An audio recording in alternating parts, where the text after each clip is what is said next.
Hi, and welcome to Two CPAs and the Mic, the podcast where we talk tax, finance, and all things related to business. Whether you're a business owner, working professional, or someone who wants to start a career in accounting, this is the podcast for you. Hosted by CCK Strategies partners Jeff Frable and Sarah Mays, we dive into relevant business and tax matters with working professionals to make these topics less intimidating, relatable, and dare we say fun? Let's get down to business. Welcome to this week's episode of Two CPAs and the Mic. What's up, Maze? What's up, Frable? Hey, so we're rolling into summer. We thought it'd be a great time to revisit some of those standout conversations and highlights from this past year. Yeah, and honestly, these are episodes that are still incredibly relevant. Whether you missed them the first time or just need a refresher, there's a lot of good stuff here. So we pulled together some amazing episodes, memorable moments, and insights that still feel just as fresh now. Exactly. So if you're hearing this exchange, we're bringing back a few of those standout episodes, kind of a best of series to get you through the summer. That's right. So if you're on the road, in the office, or trying to stay productive between vacations, hopefully this gives you something valuable and maybe even a little entertaining. All right, let's jump into it. Here's one of our standout summer picks. Welcome to this week's episode of Two CPAs and the Mic. I am Jeff Frable, a partner with CCK Strategies, and with me again today is my amazing co-host, Sarah Mays. What's up, Mays? What's up, Frable? How's it going? Going fantastic. Do we have a great episode today or what? Yes, we had to cut our chit chat prior to recording short because it was so freaking good. So I'm super excited. Also with us today is KP. Hey, Christy. Hey, Jeff. Hey, Sarah. Hey. Hey, Christy. Well, if you have never joined us for one of our episodes before, please don't turn us off now because of the way we started this. We're just having fun. So anyway, we usually cover relevant business and tax topics, and we do it by applying straight talk, practical information, some humor. At least some might find it humorous. But the key element is we're not using all the jargon and stuffiness that's normally associated with our profession. And so we cover various topics, and you are in for a treat today. Sarah, I'd say we kind of have a fanboy on the show today. Oh, our first. I mean, I would love for him to say this, but apparently he has listened to all of our podcast episodes, and he is the winner of this season's Signed Tumbler. Yes. So we need to get that to him, but I just want to get into this because I think we're going to have a great conversation today. If you're an entrepreneurial business owner, you want to stay and learn more about financial coaching, family offices, things of this nature. If you are seasoned in the industry or just new to the industry, there's a lot you'll be able to take away from understanding how to care for clients and take care of them in their difficult times. But our guest today is Cory Hatch with Ark Financial in Austin, Texas. Hello, Cory. Welcome to the pod. Thanks for having me, guys. I really am a fanboy. Like, I love your podcast, and I'm super excited to be here with y'all. Well, you're the first guest we've had that said, I love your podcast. And I've listened to every one. I listened to every one. So this is going to be a 2-hour episode, I think. So I think it's kind of nice to hear someone else that they're a fanboy, and it's not Jeff. Because it certainly isn't my wife. I don't get it at home. She's like, yeah, that puts me to sleep, sweetheart. I'm like, all right. So anyway, Cory, like I said, is with Ark Financial. Cory, your email signature says you are an academy director. So just fill our listeners in on who you are, kind of what you do, just at a very high level, so they know why they should be listening to you. Yeah, absolutely. So I run the academy arm of Ark Financial. So Ark Financial is a fractional family office firm. We work with hundreds of families, helping them run the business of their family. And a few years ago, one of our clients runs a large community of other entrepreneurs and came to us and said, hey, I love what you guys are doing for me. It's completely changed the trajectory of my family. You have to figure out how to do this for everyone at every level. And so that's what we've been building, is the academy version of a family office. So family office typically has somebody that's running it outside of the entrepreneurial family. What we're doing is teaching families how to be the leader of their life, how to run the business side of their family. Okay. And we will unpack all of that in detail. But before we go there, share a little bit about who Cory is, how you got to where you are right now. What's your journey been like? It's been a journey for sure. So I've been in personal finance, the personal finance industry for 14 years now, which is crazy how fast that's gone by. Absolutely. Before that, I was in commercial real estate. I was in my 20s, young, and working on a national team that we were selling gas stations for a national chain. They just every year they try to offload 10% of their locations that are underperforming. We lost that contract, and me being the newest guy on the team, they said, "Hey, we lost the contract. You can go home and don't come back." And so I went home, told my wife that I was laid off, looked at my 10-month-old son, my first, and said, "I get to spend some more time with you for the next little bit till I find something to do," which was actually pretty fun. Be a new father, have a little son. My wife had actually just got promoted. So just the stars aligned for me to be able to do that and really figure out what I wanted to do. And I had no idea. So I started applying for jobs, looking for things. I saw an advertisement on LinkedIn for a place called Fidelity Investments. Had no idea what that was, but it looked pretty professional. And I was like, maybe I should apply there. So I applied, got an interview. They offered me a job. I said, "Great. What is it that I'm going to do?" And they said, "You're going to get licensed. You're going to be a stockbroker, and you're going to help people invest." I was like, "Great. Stockbroker. What's stock?" So you had it all under wraps. You knew it all. I was very prepared. And so they said, "Don't worry, we'll teach you that." They were great place to start a career. They paid us to study. They paid us to get licensed. So I got my 7, my 63, and my 66, my insurance license. Got all licensed up, worked my way through Fidelity for the next 7 years, and then moved over to E-Trade. E-Trade got bought by Morgan Stanley, and just thought I was doing really good work because I was working with individuals. I was helping people achieve the dream, being able to retire and do the things that they wanted to do with their life. But I got sat down once and was told I was going to get put on a performance plan because I wasn't performing the right way. And I was very confused.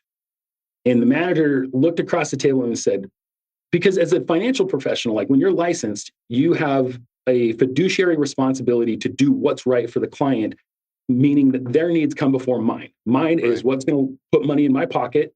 Their needs need to come before that. And I wholeheartedly agree with that legally and ethically. That's hard rule for me. But what he said to me is you need to change your mindset on what's right for the client. And I just couldn't sit with that. What does that mean? Yeah. And I just looked at him and he said, "So we can put you on a performance plan or you can start looking for another job." And I said, "I'm going to start looking for another job." And his jaw hit his desk. I was like, "I will not work like that. I can't ethically work like that." And so started looking for something else. This was 3.5 years ago now. And so started looking for something. I had just hired my first coach about 10 months before that, not for entrepreneurship, not for financial advice. He was a health coach. He was a fitness coach because I was 120 pounds overweight because that's what he helped me lose. Wow. And so went on this journey of finding myself, losing weight, and I don't know where we want to get into things, but that's kind of how I got to where I'm at now. So I left the financial industry because I just needed a break from it. I was just unhappy with how things were shaping up in that industry overall. And so I was having a conversation with that health coach and I was like, I got to do something different. I need to do something more. He's like, "Well, he's like, yeah, you could do 2 things. He's like, you could start your own coaching, show your before and after, right? 120 pounds lost. Every dad that sees your before and after and hears your story would sign up." I was like, okay. Yeah. That's a lot of work and a lot of responsibility. Yeah. He said, "Or come help me grow this. I want to turn this into a movement." And at the time he was coaching about 70, 75 people. I said, "Okay, let's look at that. Let's do it part-time and see how it goes." Started part-time. My world started colliding. And it got to the point where I couldn't operate in both worlds. Mm-hmm. Wow. And so I told my wife, I was like, "What do we do?" And she's like, "You're going to take a chance on yourself. Now's the time to do it." So I said, "Okay." She said, try it for a year. And if we're broke in a year, then you go back and get another job somewhere else. And I was like, "Okay." So quit my job in the financial industry, went to work for an Instagram fitness coach. And we took his coaching community from about 75 people to 750 in 10 months. Oh my. That's incredible. Yeah. That is In how incredible. long? In how long? 10 months. 10 months. Okay. Oh Yeah. my. Yeah. I was very busy, which was awesome. Yeah. But that's kind of I know this is like tax and finance stuff, but like the thing is like No, it's the real reason world. I do No, what this I is do life stuff. yeah, and it leads into why I do what I do here at Ark. And so for me, I'm a very disciplined person now. I wasn't for a very long time, obviously. If I had 120 pounds to lose, I was not very disciplined. And for me, I was very depressed. I didn't like my life where it was going. My marriage was in shambles. I wasn't the dad that I wanted to be. And so I thought my problem was the weight. And so that's why I hired a coach. I was like, I see a problem. I'm going to help. I can't figure it out on my own. I'm going to hire somebody to show me how to do it better. And so he did, showed me how to do it better. I lost the weight. And then one day I looked in the mirror, caught myself. We had a hallway in our house at the time. My wife decorated it, awesome, bunch of mirrors. Caught myself out of the corner of my eye. I was like, hey, you're not the fat guy anymore. Mm-hmm. Why do you still hate yourself? Wow. Yeah. And that's when I took a really hard look in my eyes. And I just realized I was undisciplined. I was not showing up the way I should in my marriage. I was not showing up the way I should be as a dad. I was not even showing up the way I should be in business, in whatever career I was in. Yeah. And so then it was like, okay, I had to get past that hurdle of the weight. The weight was the effect, not the cause. And so I had to get that out of the way, and then I could really do something. And so we went through, talk about work, like losing 120 pounds, really easy comparatively to the reasons I had 120 pounds to lose. Oh, wow. And so marriage got to the point of talking to lawyers. And by the grace of God, we decided if we're going to burn this to the ground and start over, why not just do it with each other instead of with other people? Yeah. And so that's what we did. Oh, wow. So wow. It about that time, did you land at Ark, or were you going through this while you were at Ark?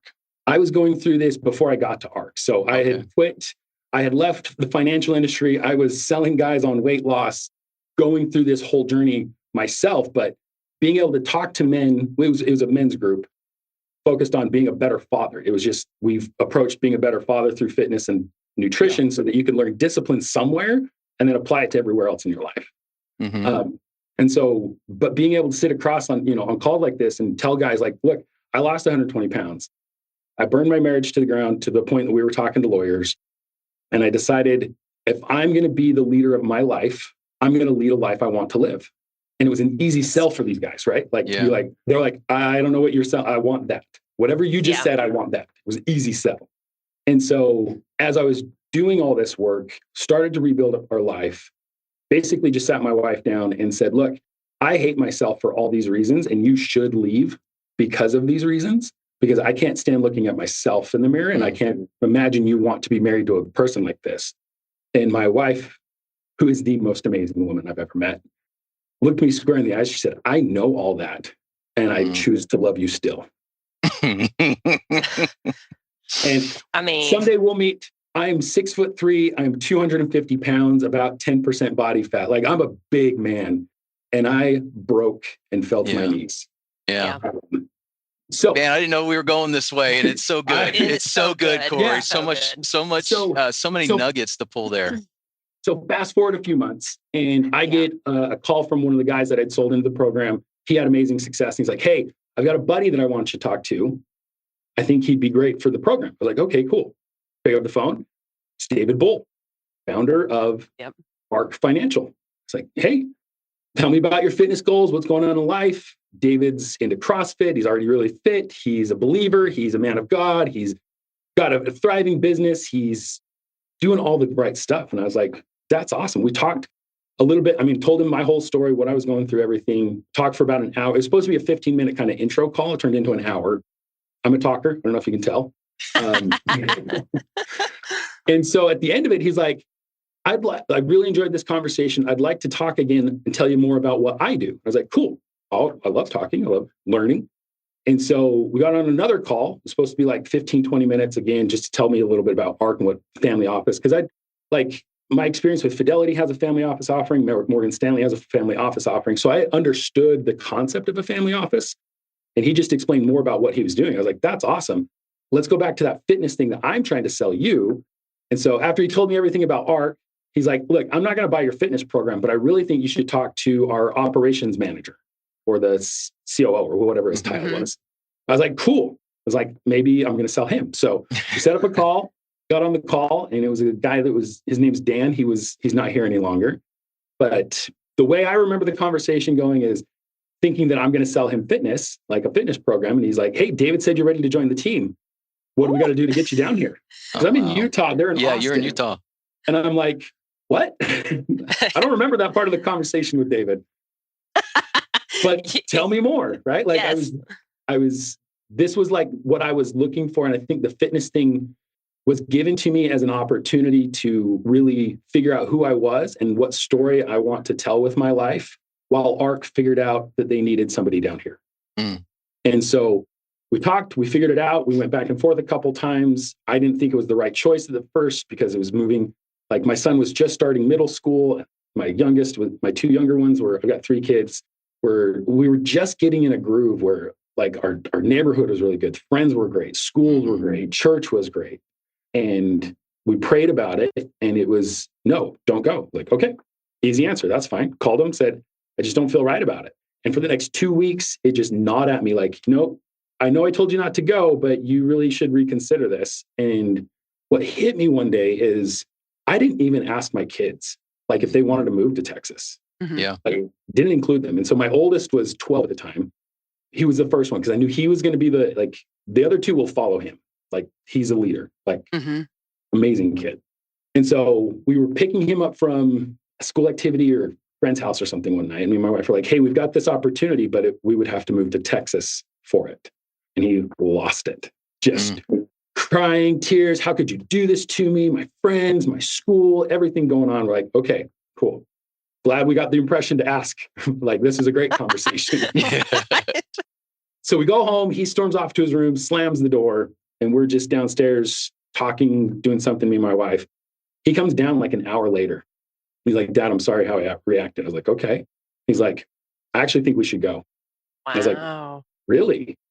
He's like, yeah, I think it would be an amazing opportunity for you and a great adventure for our family. I think we should go. And like, talk like proud dad. And I'm like, 12-year-old. 12-year-old. Kid. Yes. Like, you're more mature than I am. And at 40, like it seriously, he turned into a young man in front of my face. Like it was amazing. And so the next morning we brought it up to the other 2 and they're like, yep. Like I couldn't even finish the sentence. I was just like, there's an opportunity in Texas. And they're like, yeah, we're in, let's go. And I'm like, hey, there it is. So called Ark back and was like, hey, my answer's changed if you still have me. And they're like, yeah, get down here. Nice. And so we took a couple months, but we got my family down here, got hired on as a coach originally. There was another guy here that was started the process a few months before I got here. He left 3 months after I started. And so I just got here and they're like, hey, do you want to run the whole thing and just kind of take over? Sure. Like, Okay. I know what a stock is.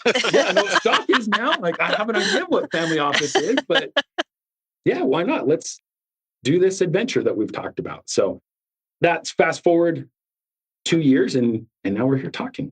So it's amazing. Well, so Cory, it's a long story of how I got here, but it was a great story. So here's what's going through my mind, Cory. That went a totally different. I heard that you had a backstory and you laid that out beautifully. And I was having breakfast this morning with someone I've known for several years, and we got talking, and he said, Jeff, this is the thing about you that I admire, blah, blah, blah. And what I'm learning through your comments as a result of that discussion this morning, we've talked, you've listened to all of our podcast episodes. So we are unashamed of the fact that God does line up dots, and there's a plan and all that. And I think I've come to the conclusion after listening to your story that this podcast is not for those who have everything perfect in their life and have no problems or issues. I believe we are here to tell people we're all in the same boat. If you're having problems in your marriage, you're not alone. if you're trying to balance a family with your business, you're not alone. And stop thinking that you're crazy because you feel like you're failing. And so I just appreciate and love and admire your vulnerability and sharing those things, because it's part of who you are. Right. And it's going to be part of what we're going to talk about as to why you do what you do and why it matters for you. And so it's a beautiful story. I really appreciate you sharing that. But I do have one question before we get into some more of the professional details. Yeah. They call you Ox. Yes. And the first time we met, you allowed me to call you Ox right away. So where does that come from and what is that? So I wish it was a funnier story. Like in my early 20s, I worked like 2 or 3 jobs just trying to scrape money together before I was married. Like I was just trying to put some savings together, and went to a friend's house. Like it was a party going on, and I'd been up for like 3 days straight. So I fell asleep on the couch, and my friends were like, "Hey, we're going to go play volleyball." And they tried to wake me up, and I tried to swing and punch one of them. Oh. And I completely missed. He was like 10 feet away, like fell over asleep still, not inebriated with any substance other than sleep deprivation. Everybody always thinks like, how drunk were you? And I'm like, I wasn't. I don't drink. Like that's not even part of it. So anyway, I fall over asleep again. And he just looked at me. He's like, "You're such a dumb ox." And it stuck. Every one of my friends are like, "Yep, you're the Ox. That is your name." Again, I'm 6'3". I wear cowboy boots, so I usually look 6'4", 6'5". I was 300 plus pounds for 15 years, like from my adult life. Like I'm 43 and I weigh less than I did as a senior in high school. Yeah. Like I was always the big guy. So it used to make a lot more sense. I'm trying to redefine it. I actually did a bodybuilding show with my wife. We both competed last fall. And so I'm trying to redefine like what Ox means, what the nickname means, but that's the story behind it. Well, I actually thought it had to do with your determination of losing the weight and all that kind of stuff. But no, it was around a long time before that. Yeah. Well, congratulations on turning that into something extremely positive and fun. But yes. Dumb Ox. That's hilarious. All right. Well, so, Ox. quick, Jeff. On your comment about like for people listening to this podcast, if this podcast were for perfect people, no one would listen. Because there's perfect people. There's no perfect marriages. There's no perfect businesses. Everyone has something going on. So all those people that you see, whether it's social media or at church or in your community that you think, man, they've got it going on, everyone struggles. They don't. They've got somewhere in their life, there is a struggle that they are fighting right now. If I had my tambourine, I'd be shaking it right now. Sarah's our a streaming tambourine shaker. So yes. Okay, so let's get into kind of the more professional side of Cory, yes, absolutely. and talk about this financial coaching. Before we kind of get into family office, let's talk about financial coaching a little bit. And I think we can all hear from you why it's important to you and what you've learned and how you've developed that passion. Just what is it and how is it different than maybe just a normal, what I would call a quote unquote normal financial advisor or a wealth manager? Absolutely. Yeah. That's a great distinguishing fact from what we do. So our main objective is to help entrepreneurs understand that they need 3 things when it comes to any aspect of their life. It's leadership, it's strategy, and execution. And so we don't handle the execution. You have advisors for that. And so what a financial coach, or a typical financial advisor or wealth manager, they're the execution of a strategy. And so you have advisors as an entrepreneur, you have advisors in your life that you're hiring to execute some kind of strategy. The question is, where did you get that strategy? And who's the leader of that strategy? And how does that strategy tie into every other strategy in your life? And so if you think about like CPAs, 2 CPAs here, right? There's a tax strategy. That's not the only strategy in someone's life. Because if we only focus on tax, well, we may miss an investment opportunity, or we may not plan our estate planning correctly. And so there's strategies and there's people that will execute those strategies, but it all has to start with somebody leading all of the strategies. So what are do you have any like common emotional signs when you start a relationship with entrepreneurs, like anxiety, being overwhelmed, those kind of things? What do you see in what I would call an ideal client that you work with? What do you see with them on the front end that shows you that they need someone like you?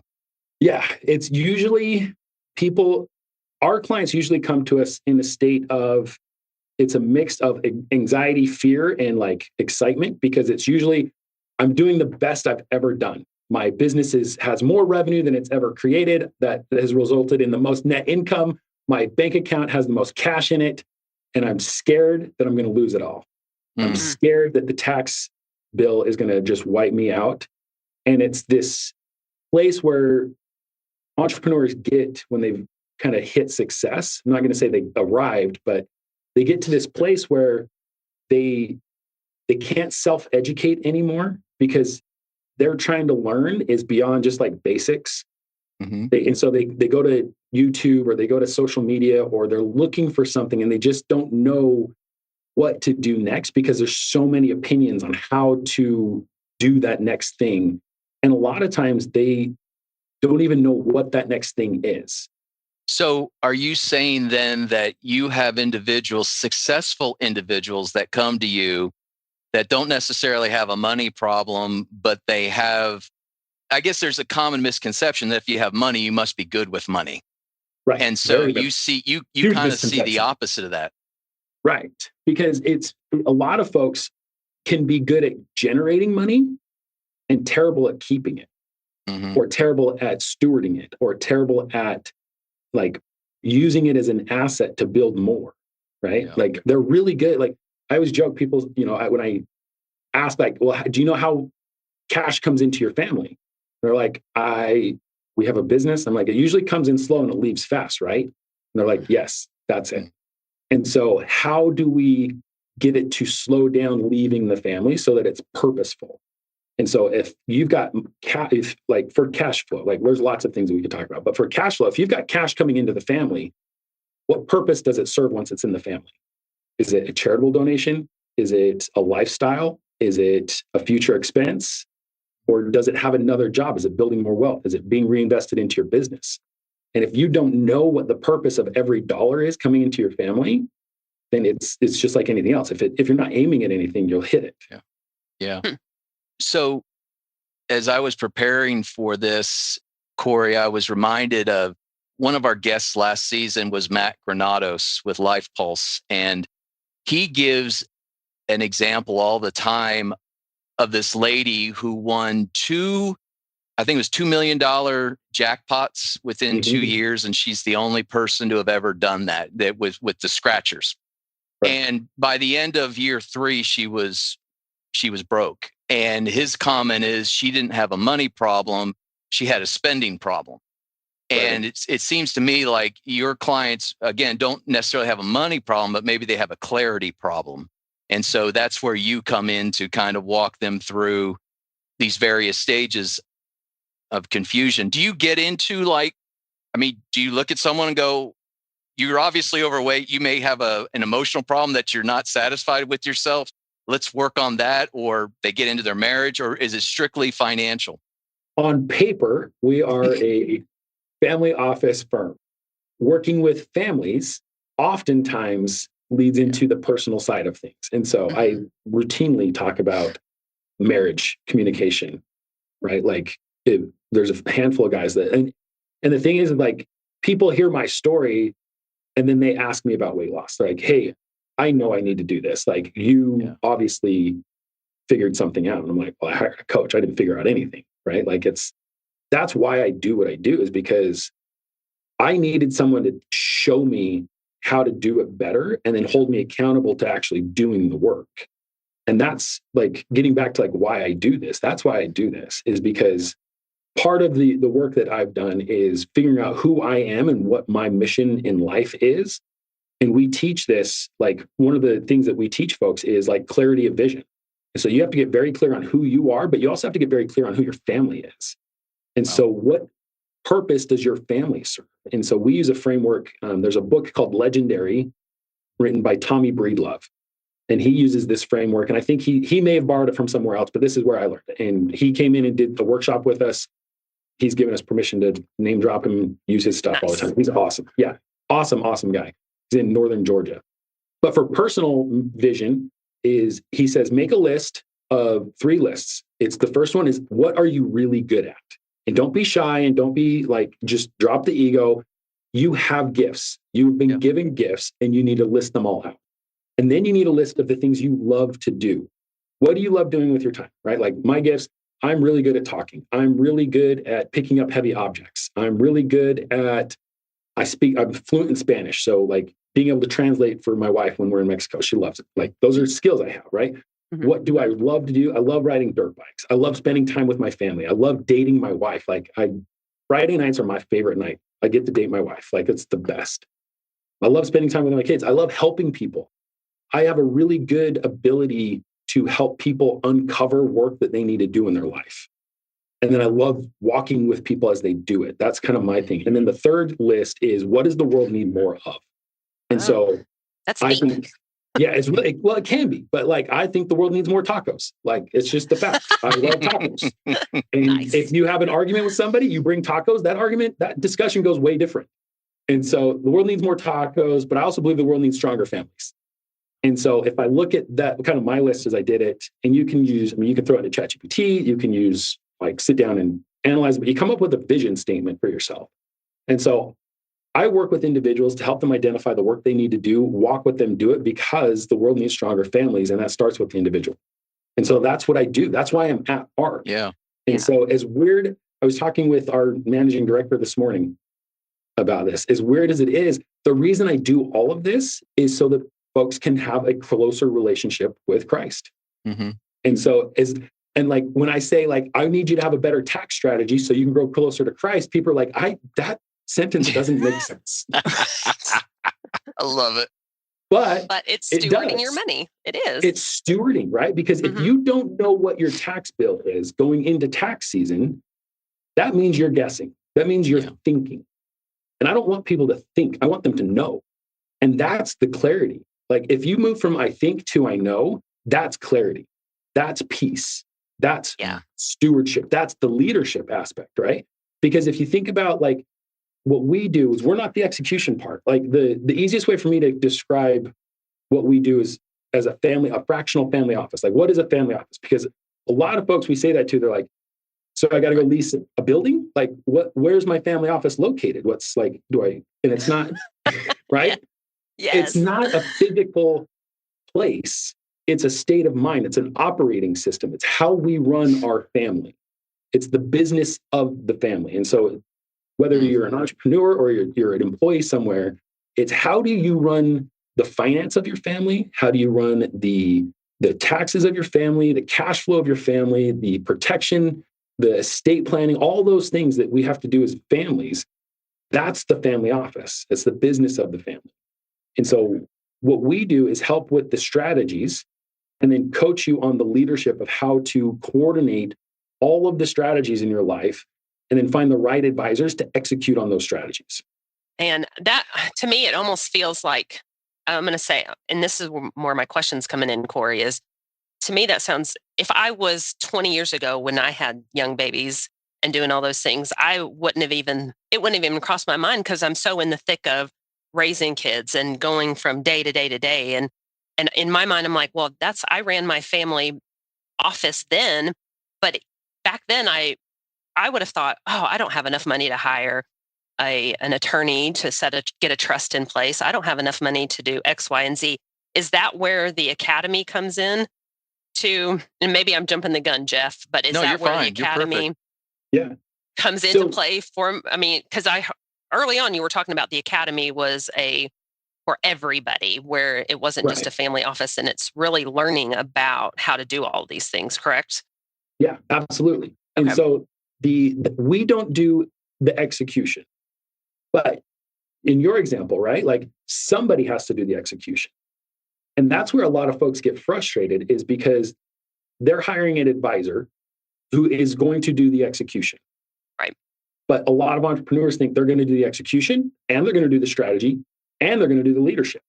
and the advisor is just focused on the execution. So if you're young and your family office operation is relatively uncomplicated, you may be doing the execution, right? You're probably filing your own taxes using TurboTax or some other thing, but you're the one doing the execution.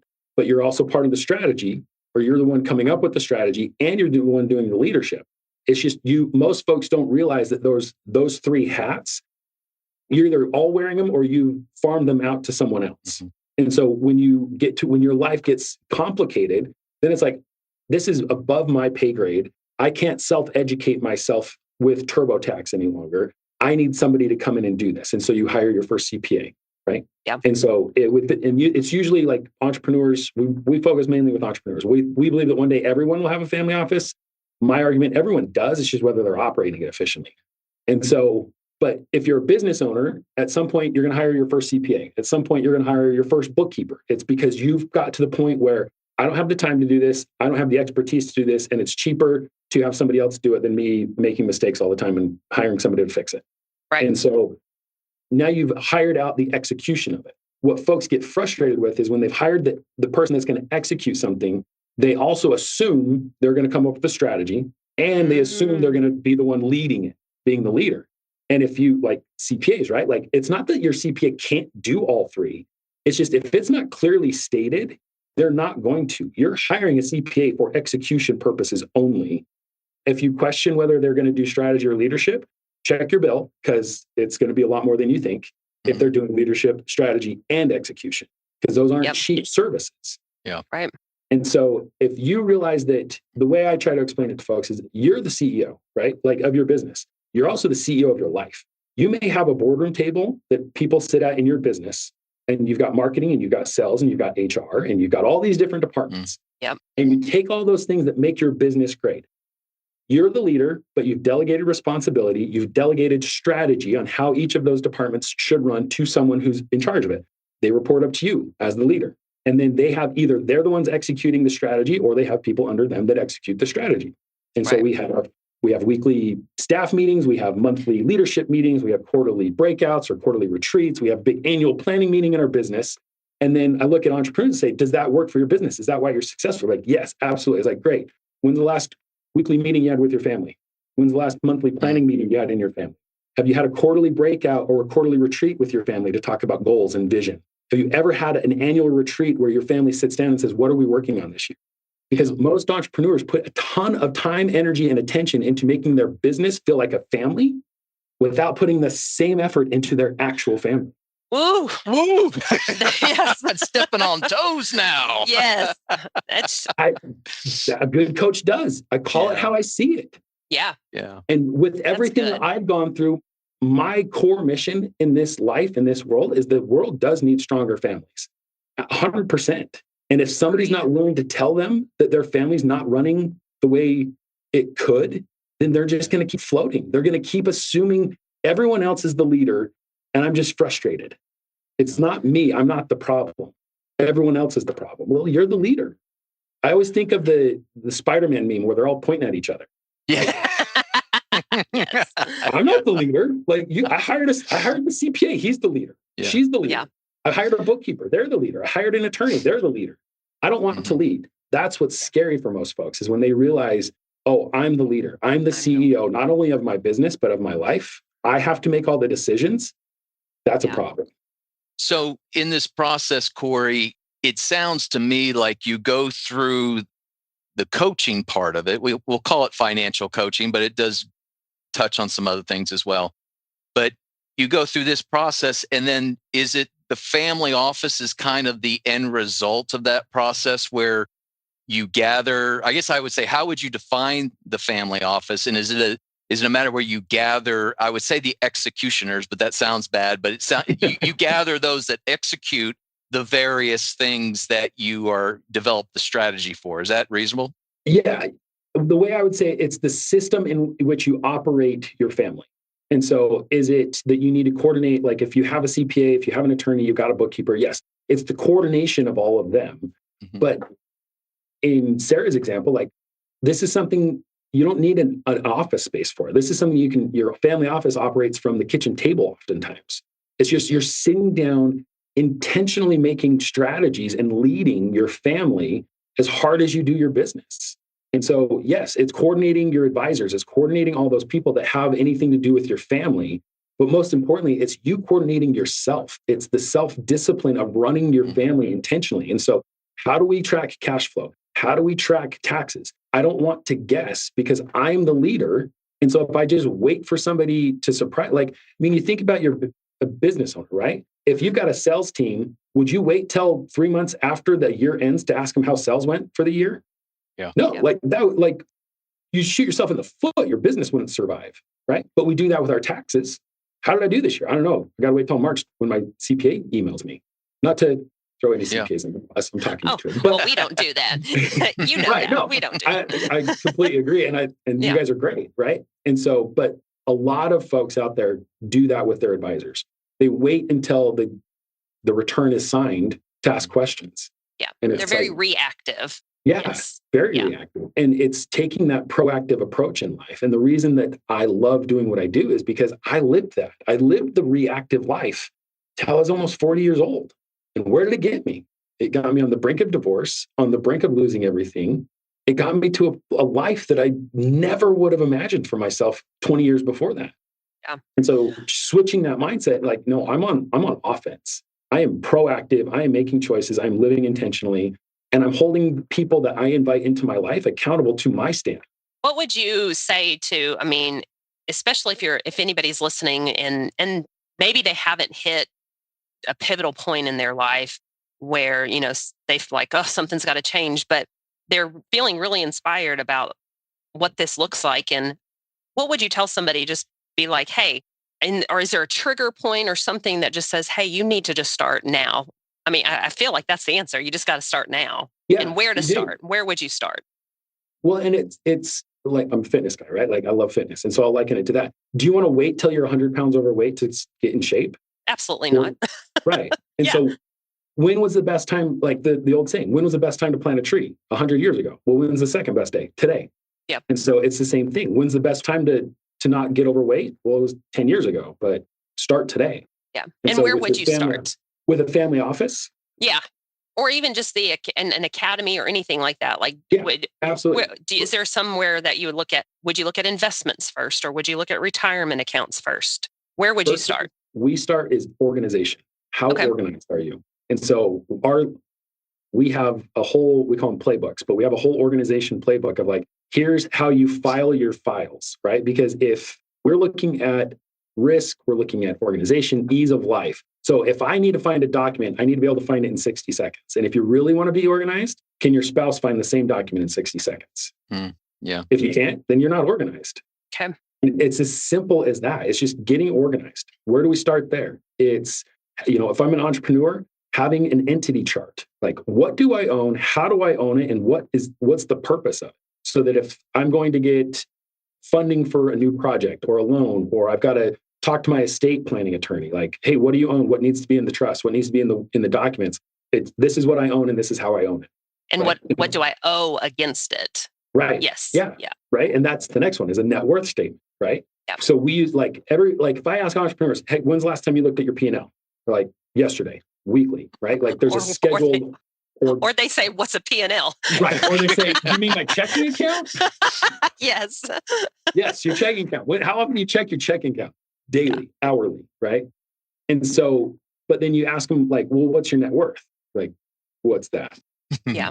Yeah. Right. And so it's taking a lot of these business concepts that most business owners are really good at and just translating it over to their family. It's okay, if I can be really disciplined with my food, then I can be really disciplined with my communication to my wife.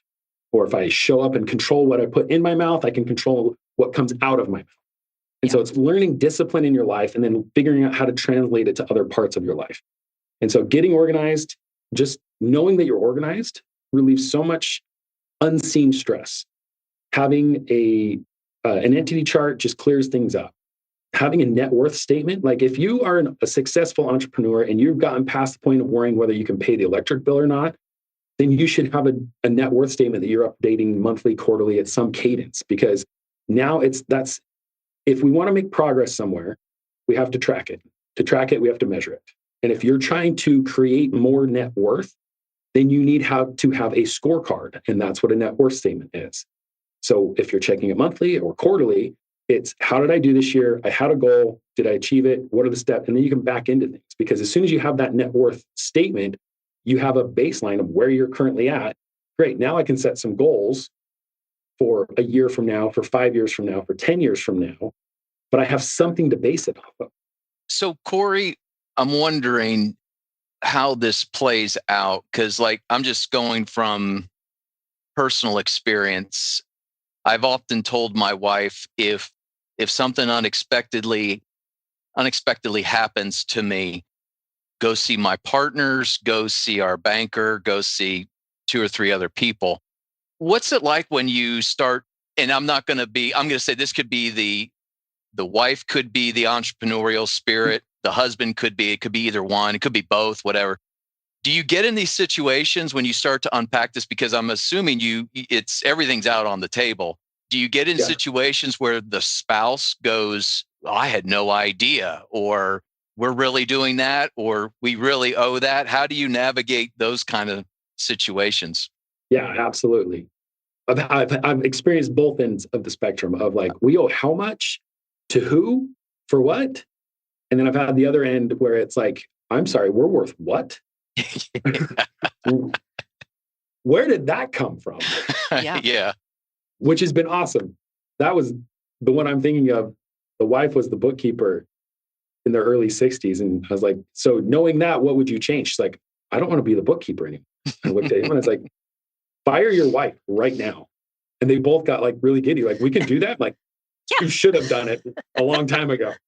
He's like, you don't notice. You find your replacement and you're done. And then she got to be a full-time grandma. And so it was awesome. But yeah, absolutely. You start unpacking things.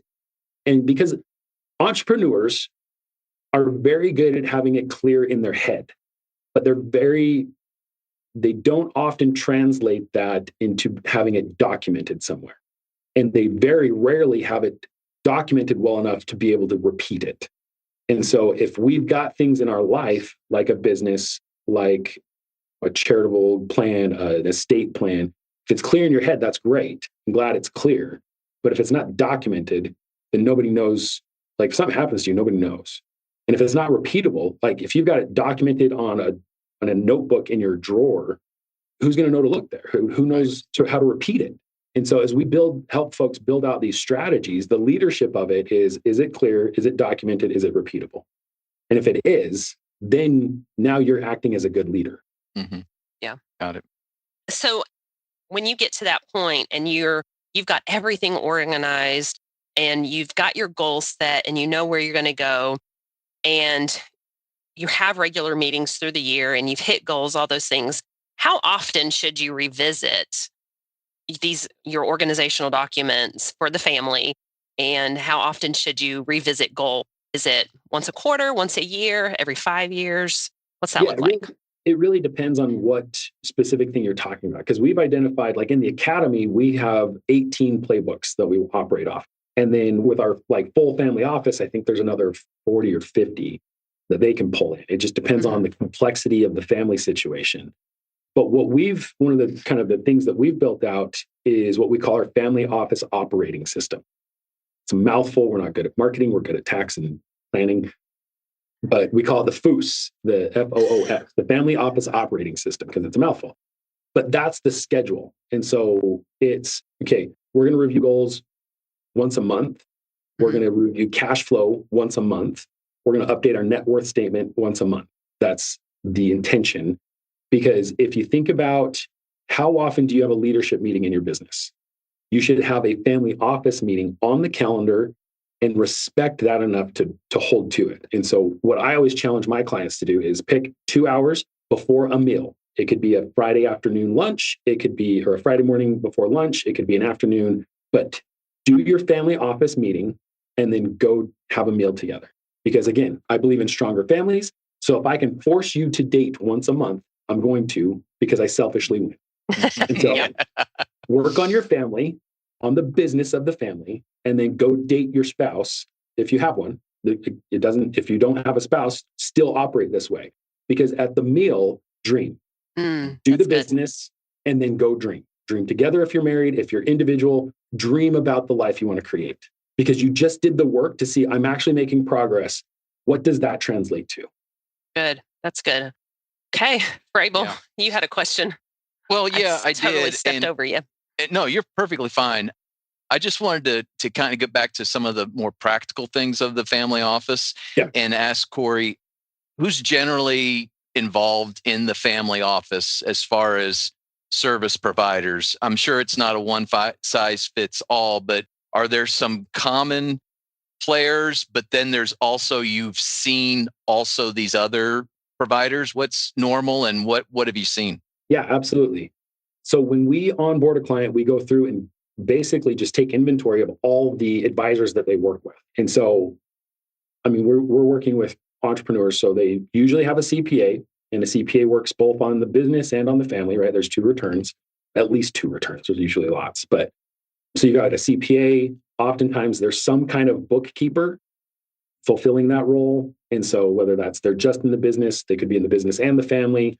It could be the wife, the spouse, the husband, the mother. A lot of times we see somebody's mom is doing the bookkeeping. But you've got bookkeepers, you've got controllers, you've got CFOs, and they could be fractional or full-time. You've got attorneys, usually an estate planning attorney.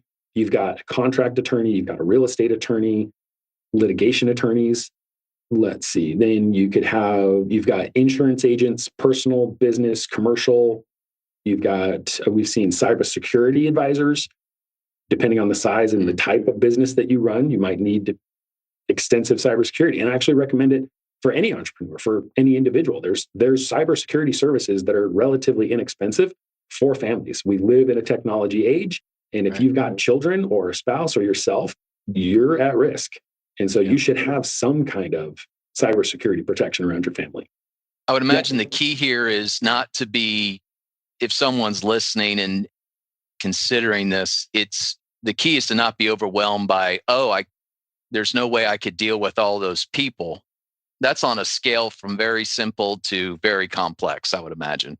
Correct. Yeah. So we try to keep things as simple as possible until complexity outweighs the risk of not having it. Mm-hmm. And so and again, it's not that you need to have attorneys on retainer. You don't need to be incurring expenses. What you need is, if you have a problem, you need to be able to call someone. And so it's just having that phone number of, okay, if I get sued, I call this attorney. Mm-hmm. If I am buying a piece of real estate, I'm calling this attorney. And so it's just having a kind of a lineup of advisors that we call it the 4 C's, and I always forget one. So we're going to try it. So you need to have advisors that have connection, so they know you connect with them. You're able to have a conversation and connect with them beyond just the business side of things. You need to have an advisor who's competent, that has experience, that knows what they're doing. They have a proven track record.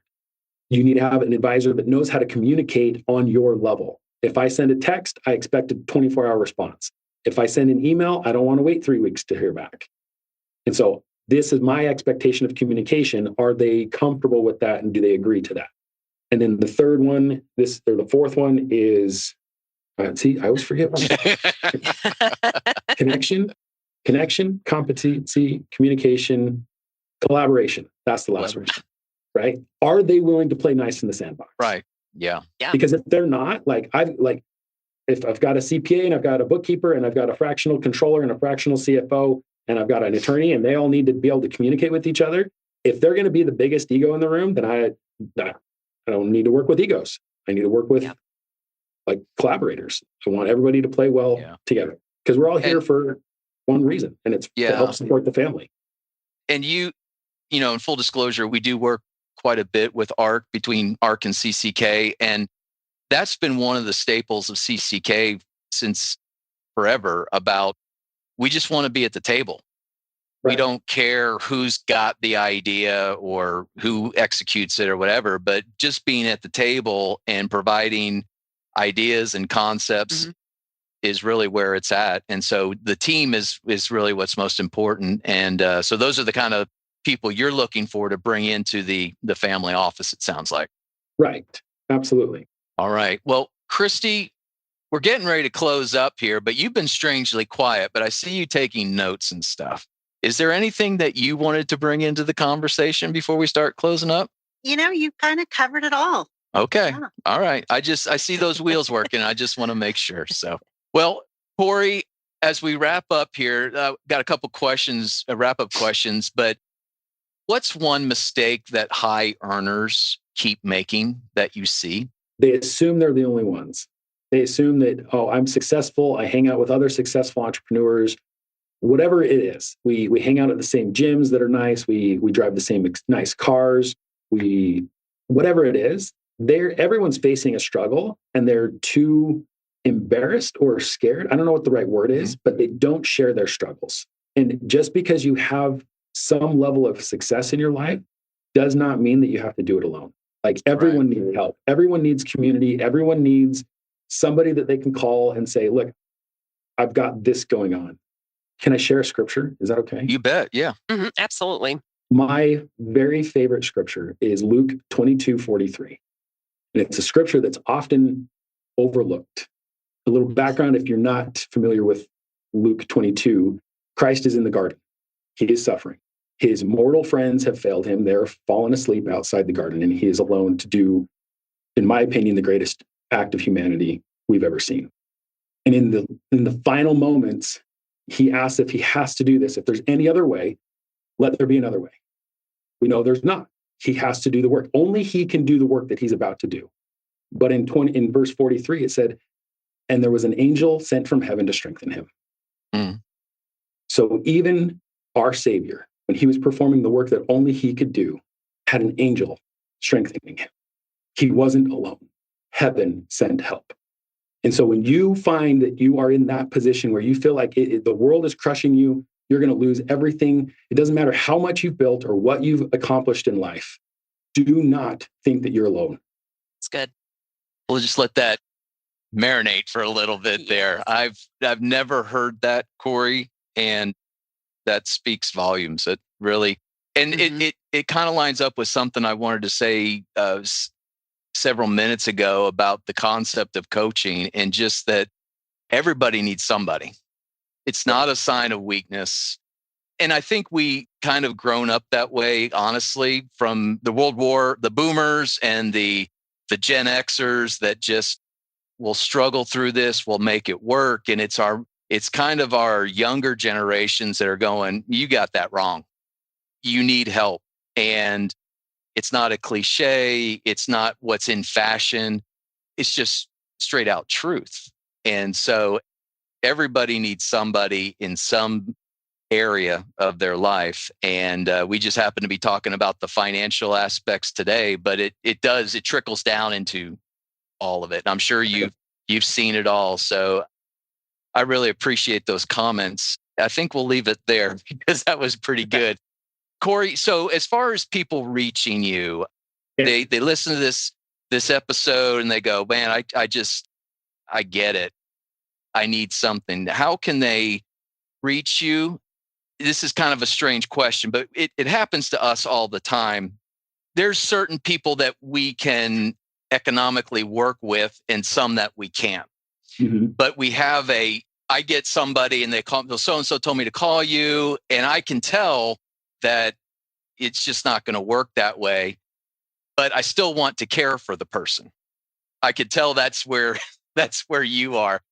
How can they reach you? And do you just talk to anybody to assess, or do they need to be at a certain spot financially or professionally? Or if I'm listening and I'm thinking, man, this guy really kind of has it together, I'd like to know more. How do they reach you? And what does that conversation look like? What does that process look like?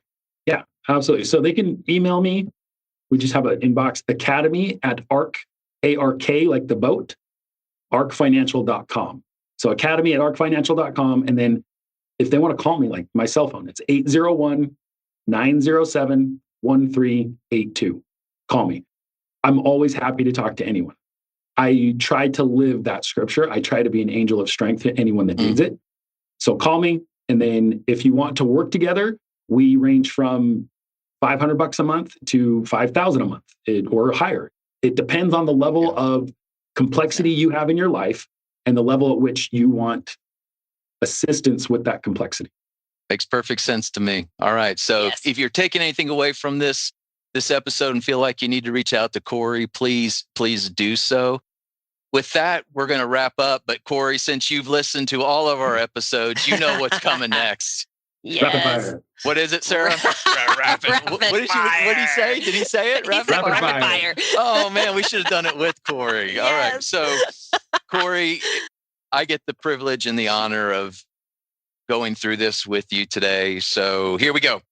If you had a choice for a week, would it be no emails or no meetings? No emails. All right. Do you prefer leg day, arm day, or cardio day? Ooh, leg day. Are you a visions guy or a details guy? I think I know the answer to this one. Okay. Vision. Any tattoos? Yes. Okay. Any interesting tattoos? I have 4. I have my family's cattle brand tattooed on my bicep. Okay. I have my family's, my 5th great grandfather had a Gothic H on his headstone. So it's got like a V in the middle. So got the family H right there. When my wife and I decided to not get divorced, I got her initials tattooed on me. So I'm hers. She has a little ox head in the exact same spot. Cool. Very cute little ox head. So I'm hers. She's mine. We're in for eternity. Awesome. And then I have a Viking rune on my shoulders, between my shoulder blades. So my heritage is Viking. Okay. And so there is, as I got into like the self-development, this is kind of a longer, not short story. But anyway, a lot of guys get into like Stoicism. It's like from Greek, Rome kind of thing. And I just never clicked with it. And then I found Vikings. I'm like, I'm a warrior. Like I could do this. And they have these runes that mean something. It's like the ancient Viking language. But there's a rune called Uruz that means ox. And it stands. Cool. Yeah. So, and then you hear the meaning behind it. And it's like, okay, it stood for power, strength, and untamed potential. Mm. And I was That's like, cool. I can live that creed. Power, strength, untamed potential. And so I got that tattooed on my back so that I always carry that with me. Nice. I found this SNL skit clip a week or so ago where the wife is talking to the husband and he's just looking out into the kind of the distance. She goes, "What are you thinking of?" And then it goes into this whole rap about the Roman world. And then there's another person, "What are you thinking of?" And they go back to the Roman world. And so that's kind of what comes to mind when you were saying that. Yeah. Last question. What's your guilty pleasure on your Spotify playlist? Ooh, my guilty pleasure. Andrea Bocelli. What? Andrea Bocelli. He is Okay. Italian baritone. I enjoy singing. Me and my 3 kids are in a choir here locally. And so I belt out Italian stuff in my truck when I'm driving around. Oh, wow. That's awesome. That's fun. awesome. Yeah. And you sing with your kids too. Yep. Yeah, we're That's in a choir, so it's fun. And how old are your kids, Cory? Boys are almost 15 and 12, and then our girl Ellie is 10. Awesome. Yeah, those are good times. Good times. Yes. Good ages. Yep. Well, Cory, you just dropped so many nugget bombs on us this week. The other thing I wanted to point out is, Christy, correct me if I'm wrong, I think this is the 4th podcast episode where we've talked about outsourcing things. I think Sean Copeland mentioned it. I think Keena Leva mentioned it.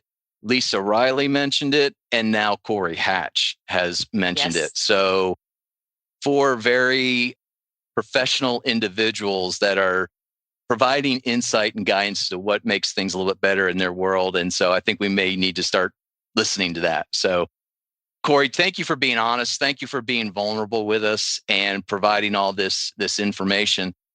We definitely got way deeper than I thought we would, and I loved every minute of it. So thank you very much. If you're listening and you want to contact us and talk to us about anything, how we're doing, what you don't like, what you do like, and future guests, anything like that, future episode ideas, shoot us an email, podcast@cckcpa.com. That's podcast@cckcpa.com. Sarah loves emails and she's just not getting enough of them. So send them to us. Please send them. As always, we want to thank CCK for giving us this opportunity on this platform and to provide information and knowledge. To KP, thank you so much for all you do by keeping us on the straight and narrow. Robert Mays for our intro and outro music. Clarence Fisher with Tulsa Internet Marketing Services. Thank you for all you do. And Emily Johansson for getting all the behind the scenes work done. So thank you. It takes a team, and we appreciate each and every one of those. And again, Cory, thank you so much for joining us. And to all of our listeners, we hope you join us next time as these two CPAs get together to chat and you get to find out who's on the mic. The information provided on this podcast is for general informational and educational purposes only and does not constitute accounting, tax, legal, or financial advice. While we strive to provide accurate and up-to-date information, laws and regulations change and individual circumstances vary. Always consult with a qualified CPA or professional advisor before making any financial or business decisions. The views expressed by the hosts and guests are their own and do not necessarily reflect the opinions of any organizations they are affiliated with. Listening to this podcast does not create a client-accountant relationship. By listening to this podcast, you acknowledge and agree to those terms. And that's a wrap for this episode of Two CPAs in the Mic. If you found today's episode helpful, please subscribe, share, and leave us a review. Have questions or ideas for a topic? Reach out. We'd love to hear from you. Email us at podcast@cckcpa.com.